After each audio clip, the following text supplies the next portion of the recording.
And welcome back to my channel. Unless you're new here and then just welcome, my name is Rusty, and this is my channel where I talk about my favorite movies, mostly horror, and my favorite music, mostly metal. And we're going to finish up this little package of spotlights, this little block. I put them in blocks, and I think I've got the next 3 already written down. But this is Crimes of Passion. One of my favorite movies from the 80s. This is the Arrow remaster from a 4K scan. Very beautiful. This movie only comes, or this edition only comes with the unrated and director's cuts. The theatrical cut is not even included in this, nor should it be. It has been completely, it's horrible. There was so much cut, because this is one of the most controversial movies of the 80s, and this has the director's cut and the unrated cut. The unrated cut restores all of the scenes that were cut to get an R rating for America to even allow it to be shown. And the director's cut adds on top of that even some more context scenes. So the director's cut is pretty long, but it's definitely worth it. Now, Crimes of Passion was released in 1984. It was directed by Ken Russell. It was written by Barry Sandler, and it stars Kathleen Turner and Anthony Perkins and Bruce Davison. It's also got that guy, Gordon Hunt, I think is his name. Gordon. He's the guy in the locker room in Footloose, the real Footloose, the one with Kevin Bacon in it. He was the muscle guy in Footloose. And Annie Potts plays his wife, who was on Designing Women, if you know who Annie Potts is. So it's a nice little cast. This movie opens up in a therapy group, a sex therapy group, where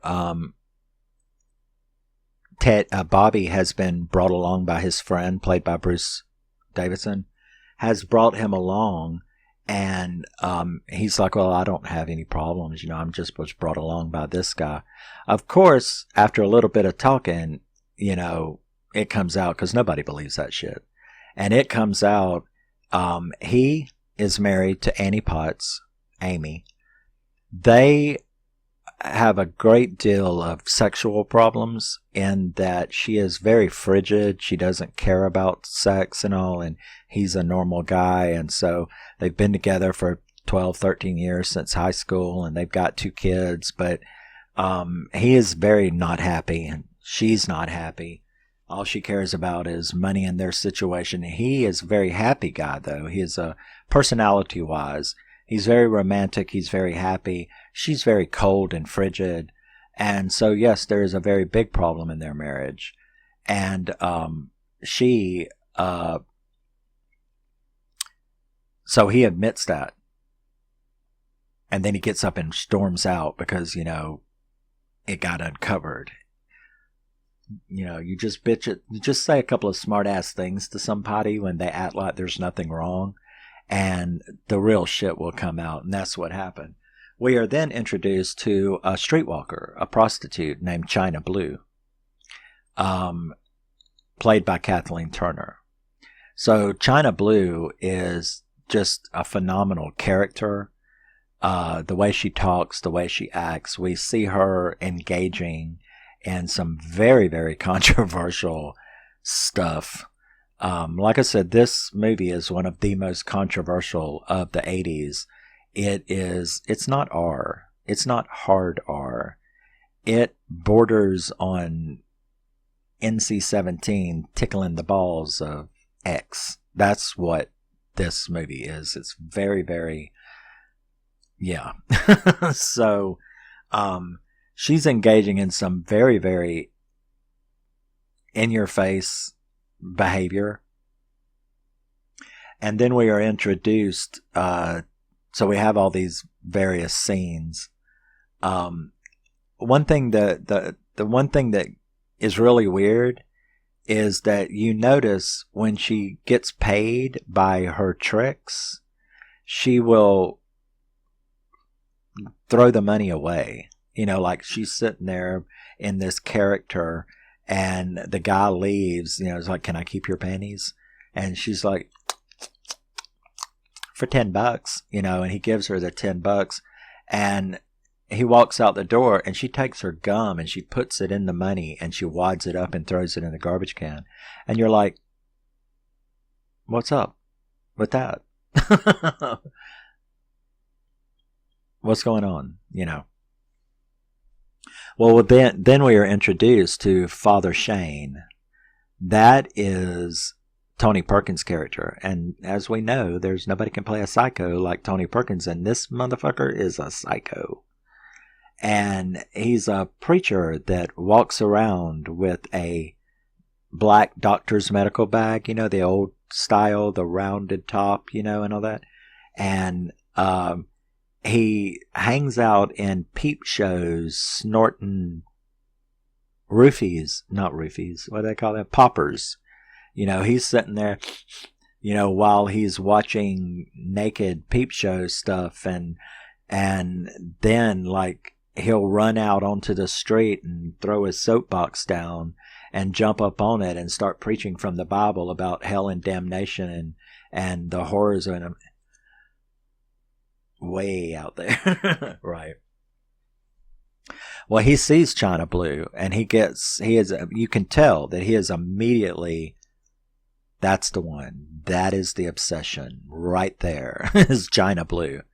And, you know, he's preaching at her and she comes up, you know, and he says some shit to her and she shit talks him back, you know, and, you know, what can I do for you? You know, and he's like, save your soul, whore. And she's like, kiss my ass, dick, and walks away. I mean, you know, it's like, she's like foul mouthed, he's foul mouthed. It's like, but he immediately takes a liking to her and he's immediately starts stalking her and shit. So you are bouncing between these three main characters. Now, interestingly enough, Bobby, who's being hounded by Amy about money and how come you haven't fired your employee when we're short on money and stuff, and he goes and calls a friend because he works in an electronics store specializing in home security. So he's sort of a security specialist. So he gets a friend of his had asked him, there's a guy that I know that needs surveillance done on a person who he believes is committing business espionage. Well, Bobby being a security expert, you know, he has all the equipment and stuff. So he's like, okay, so he calls him and the guy accepts him and says, come and, you know, so he goes to the man and he's like, what's up? And the guy's like, well, you know, we run a $1 billion sportswear industry, and I think that one of my CEOs is selling patterns, which is espionage, selling patterns to another company. So he's like, okay, who is that? And then we see he's like, Joanna Mason. And he shows her to you, and it's fucking Kathleen Turner. And you're like, she's a wealthy CEO with a fucking condo and shit. And hold up. So this wealthy CEO in the fashion industry with a condo and a, you know, $500,000 a year job is putting on a platinum blonde wig and a blue silk outfit and street walking for $20 and selling her panties for $10. And, well, I mean, it explains why she would put gum in it and throw the money away. She certainly didn't need it, but I don't get the connection of why this very, very rich, classy Joanna Mason, or is that her name? Joanna Crane. I don't know where I was getting Mason from. But why is this rich bitch, Joanna Crane, why is she going and street walking with the lowest trash? I mean, we're not talking $500 call girl doing it for some fun. We're talking about she is hanging around in the worst parts of town. Fat, ugly, weird tricks. I mean, she's engaging in very, very lewd and lascivious behavior. She's like, because you're seeing all of these scenes she does with her tricks very graphically at that. She does nudity in this movie. I mean, this is a very, very controversial movie, but if you haven't seen it, but she's like engaging in rape fantasies where she's like running and you think somebody's after her, and then she gets attacked in her bedroom and he throws her down and stuff like that, and it was all a game that he paid for. She's engaging in rape fantasies. She is doing like really hardcore tricking, but she's filthy rich with a condo, high class CEO. Boom, your brain is like, what the fuck? So that's what you're doing. He doesn't know that yet. So Bobby like agrees to do the job and starts telling her. And the first thing he does is he sees her, he follows her home and he sees her come out wearing a trench coat like thing. And she asks the taxi to take her to this low class motel in the worst part of town. And she goes in, and he's across the street filming her, and she walks out as China Blue. And the boy is just like, what the fuck is that? So you see him experience what you just experienced, which was, why is this rich woman, and she's walking out and tricking as a streetwalker, not a call girl or a high-class call girl, but a $20 streetwalker, as low as you can go on the totem pole of streetwalkers, prostitution. So he's pretty freaked out and very curious as well. Then she sees the preacher walk up to her, and this is where we get our first taste of these two. Because he like asked her for a date, and she's like, sure, whatever. So she goes up there with him, because remember, she's only met him that one time. So she goes up there and he's like, I just want to talk. She's like, okay, well, whatever, go ahead. And he starts preaching and he starts like, I know who you are and why are you doing this and stuff like that. And she's like, you don't know me, motherfucker. And it just goes. And you have these intense, long, pseudo-psychological fight between these two. She's calling, she's deconstructing him and he's deconstructing her mentally, psychologically, like, trying to dig her secrets and why are you a hooker? And she's like, why are you a lying priest? And you see what I'm saying? And that Bobby, he has like climbed up the banister, the balcony thing, and is like right there at the window listening to them and recording the argument between them. So he's like hearing this exchange, which Kathleen Turner and Tony Perkins, they have the most interesting psychological breakdown monologues between each other, trying to one-up each other in a self-analysis that you have ever seen in a movie.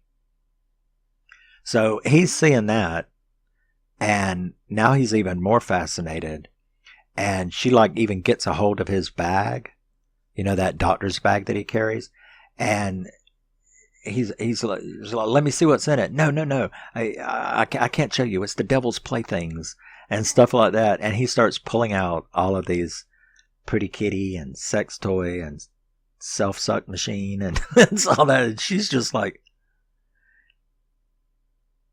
but you're a preacher.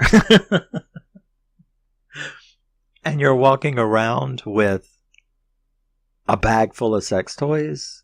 And then he pulls out this dildo that is like metal and is shaped, well, she says, what did she say when she saw it? She said, what the fuck is that? A cruise missile or a Pershing? Because that's the way it's shaped. It's like something you could stab somebody to death with. And that's exactly what she says to him. She's like, you want to fuck somebody to death with that, don't you? Because like they've already been psychoanalyzing each other. And she's like, you're a psycho. That's what you want to do. I can see it. You would love that. So Bobby is seeing all this. She finally gets tired of it. They go on about their business. So Bobby's marriage is still falling apart.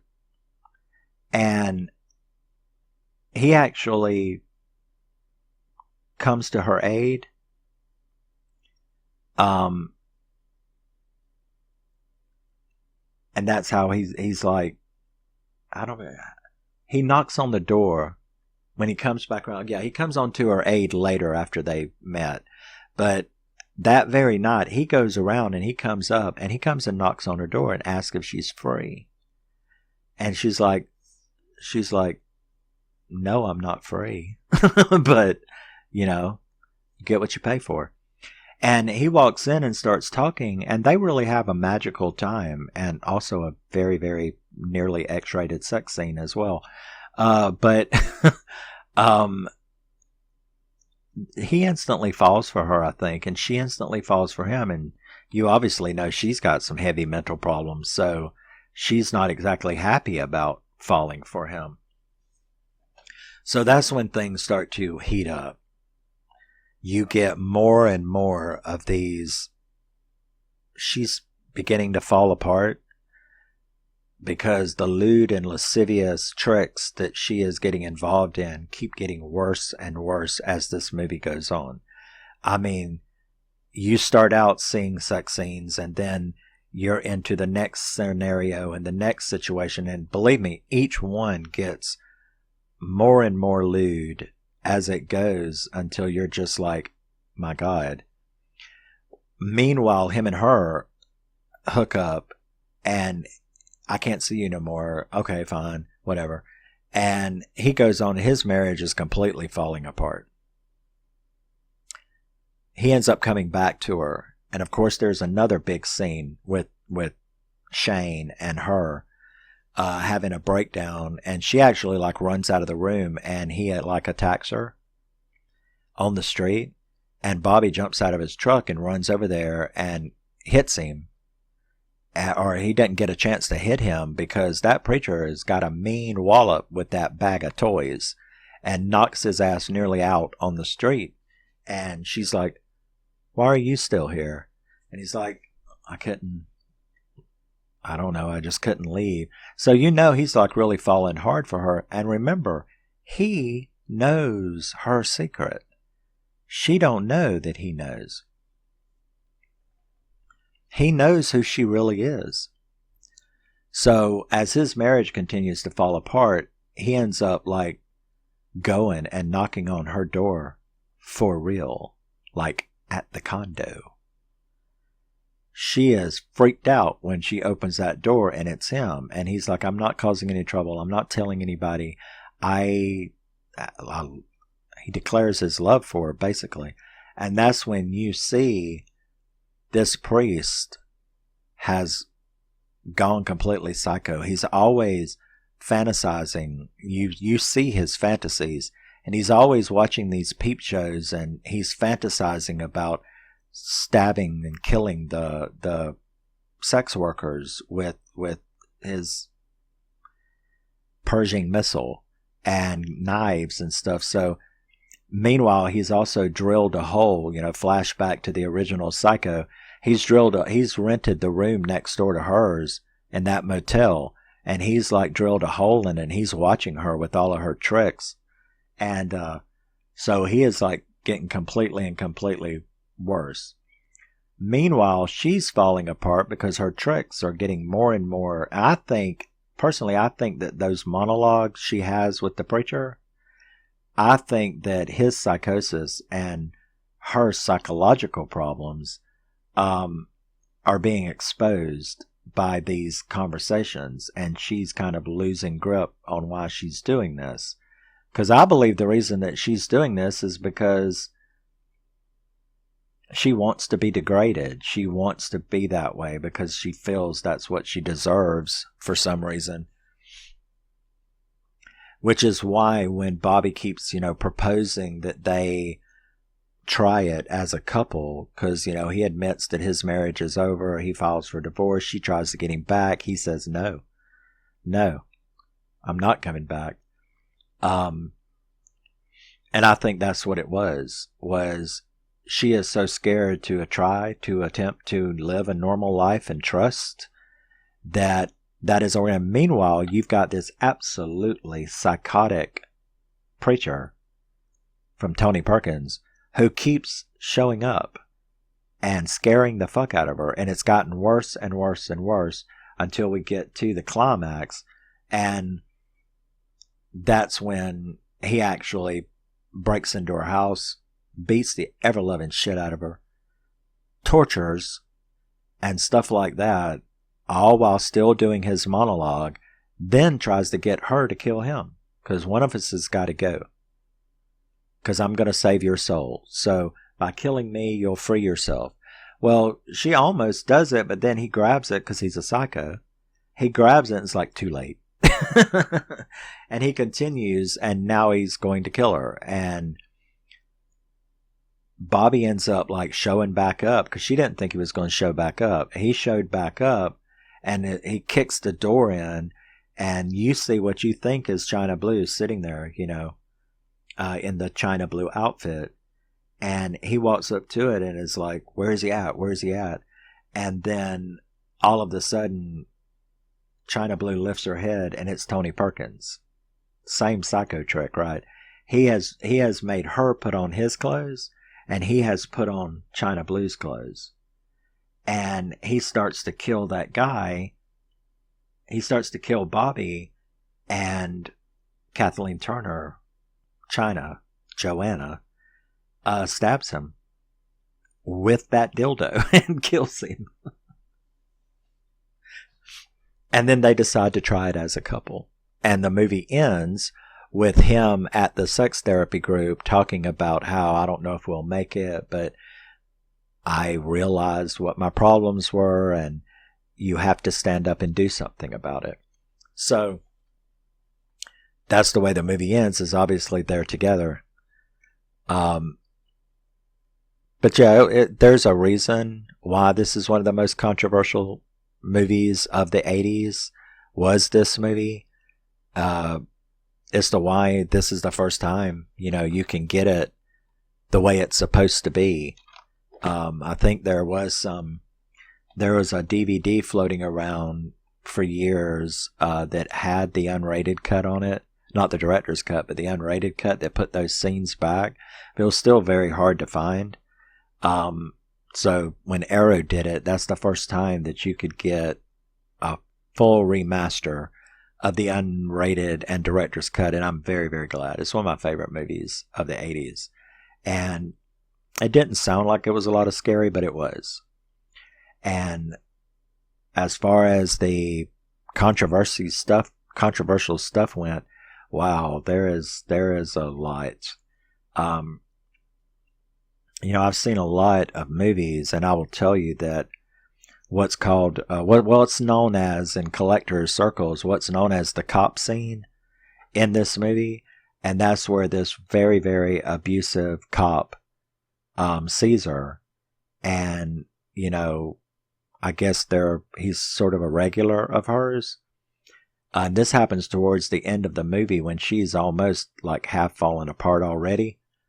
That cop scene where she ties him to the bed and does stuff.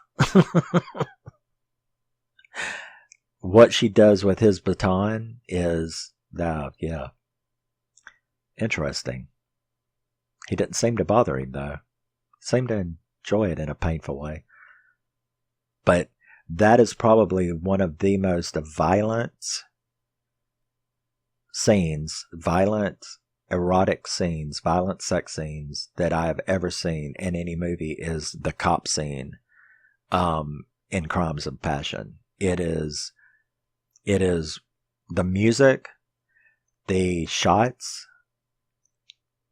the violence that she is giving off, the violence that the cop is giving off, the expressions on their face, the actual stuff that's going on. It's probably one of the most violent sex scenes I've ever seen in a movie. And there's a reason why this movie was cut all to hell to even be shown in the United States. And now you can get it with everything. And I will say kudos to Kathleen Turner, because she is still a person, but what I'm saying is when she was acting, she was a phenomenal actress and one of the ballsiest actresses of that time, of that era. Because let me tell you, if you take Body Heat and Crimes of Passion and then mix it with stuff like War of the Roses, which was also a very brutal film, but it was more of a comedy, but violent comedy. So like the most violent comedy you can ever watch. But Kathleen Turner really she gave it up for her craft. You have to say that, because Body Heat is a masterpiece. Crimes of Passion is a masterpiece. And I hate what happened to her. That what happened to her that kind of ended her career. It was a health thing. Well, actually, it was a liquor thing, an alcohol thing, and a pain thing, and pain pills and alcohol, and it caused what happened. But she's not the only star that kind of stuff has happened to. But let me tell you, Kathleen Turner can rock. And Body Heat is one of my favorite movies of the 80s as well. Crimes of Passion. Kathleen Turner was a kick-ass actress when she was acting. I keep on that. I don't want anybody to think I'm thinking she's dead. She's not dead. She just don't act. But if you haven't seen Crimes of Passion, be warned. Be warned. And Anthony Perkins was phenomenal as yet another psycho. That's him right there. I guess that's sort of like, that's the final scene where he was dressed up as China Blue. But yeah, that's the original poster. Is something, that's the new artwork, which I do like the new artwork, but most people will recognize that. That's the original poster for Crimes of Passion, where she is at the peep show and she is dressed up in full China Blue gear. And that's the new artwork. I like the new artwork. But yes, that is Crimes of Passion, and that, which I consider an absolute masterpiece. It's got a 9 out of 10.